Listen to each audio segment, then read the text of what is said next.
Welcome to our channel. Today we how to configure Softr to launch client portals fast, full guide step by step clearly. First, open the Softr website and log into your account. Once logged in, navigate to your dashboard. Click on the New App button to create a new project. Choose a suitable template that aligns with your client portal needs. After selecting the template, click on Use Template to start customizing. Access the Settings tab to configure your app's basic information. Input your portal name and description to give clients insight into its purpose. Next, head to the Database section. Add the necessary data tables for your client portal. Consider including tables for clients, projects, and tasks. Once your tables are set, define the fields you'll need for each table. Make sure to include client names, contact details, and project statuses. Next, go to the Pages section.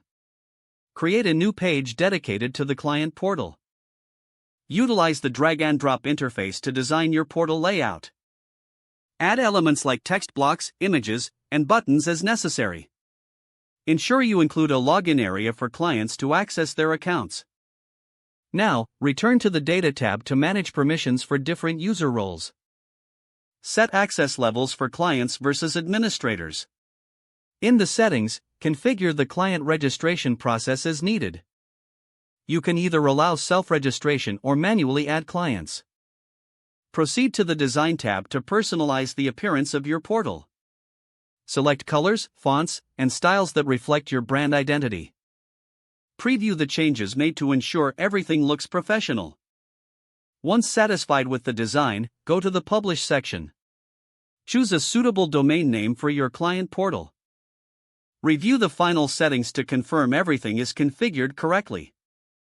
Click on the Publish button to make your portal live. Don't forget to like this video and subscribe to our channel for more step-by-step tech guides.